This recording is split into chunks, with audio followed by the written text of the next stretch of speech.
Muitos erros que os tradutores cometem nos seus textos em português têm a ver com concordância verbal, ou seja, a concordância do sujeito da frase com o verbo, e com a concordância nominal, ou seja, a concordância dos nomes, pronomes e artigos conforme o sexo e o número.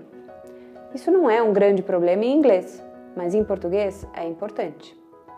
Esses erros ocorrem principalmente em frases mais longas, onde parece que o redator perde o controle do que está escrevendo. Mas neste vídeo nós vamos explicar como evitar esses erros, tornando o texto mais claro. Nós vamos usar exemplos reais de edição em resumos Cochrane e Plain Language Summaries, enviados pelos nossos tradutores. Vamos começar com a concordância verbal, que todo mundo conhece, ou acha que conhece. Vejam neste caso o original em inglês. O tradutor resolveu escrever a frase de outra maneira, em vez de fazer uma tradução literal.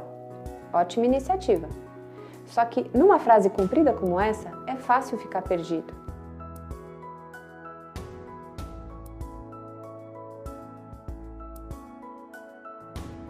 Então, vamos quebrar a frase em duas partes e começar pelo começo.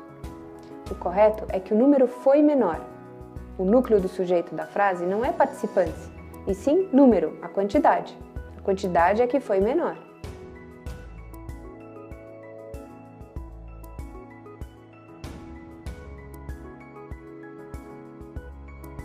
Nós temos sempre que identificar qual é o núcleo do sujeito, ou seja, a parte mais importante dele. Quem está fazendo a ação? Quem é o cara? É importante fazer esse raciocínio porque a frase pode ser mais complexa do que esse exemplo simples. Veja o que pode acontecer se acrescentarmos um trecho, se deixarmos a coisa um pouco mais complicada. O número de participantes foi menor. Essa concordância já acertamos. Mas e esse trecho que abandonou o estudo? Novamente, temos que raciocinar. Nessa frase que inserimos, há um sujeito, alguém que abandonou o estudo. São os participantes, certo? Então, o número de participantes que abandonaram o estudo foi menor. O número foi menor. Mas quem abandonou o estudo? Os participantes. Então, eles abandonaram. Temos que fazer a concordância certa com as coisas certas. Olhem outro caso que contém uma armadilha muito comum. Aqui, novamente, o núcleo do sujeito é a maioria. Portanto, o verbo tem que vir no singular.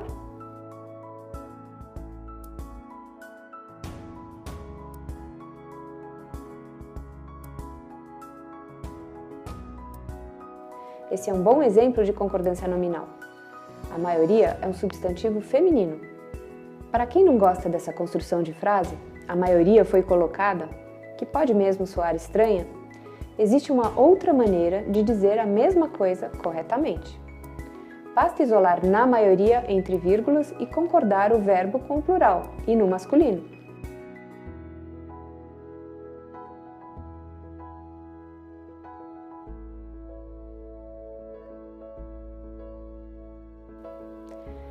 Olha aqui outro exemplo de erro muito comum, sim, de concordância.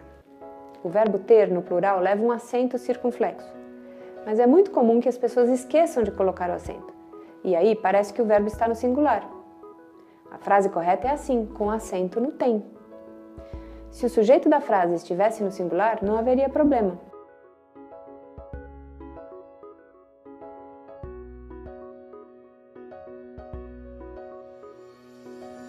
Vejam aqui outro exemplo de concordância nominal incorreta.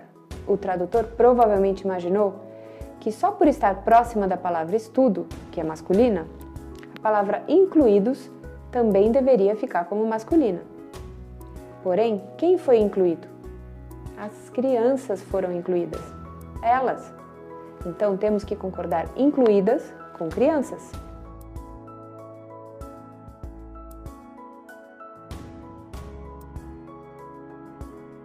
O jeito mais fácil de acertar é perguntar sempre: quem está fazendo a ação? Vejam nessa frase. Quem é eficaz? O inseticida? A tela? Não, é o uso desses dispositivos. Tela mais inseticida que é eficaz. Então vamos corrigir. Assim ficou correto. Eficaz no singular.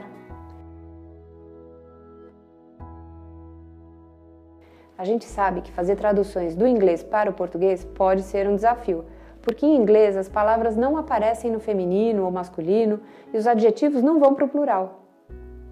Vejam como o adjetivo effective não muda se usarmos screen, tela, que em português é substantivo feminino. Exigiria inflexão para efetiva.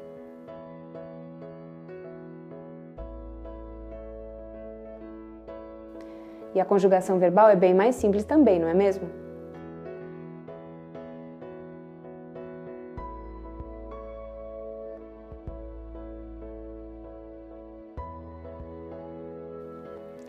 Por isso é que precisamos tomar um cuidado extra para traduzir. Lembrando que o português é uma língua mais complexa na conjugação verbal e nominal. Tenha paciência, atenção, cuidado e boas traduções!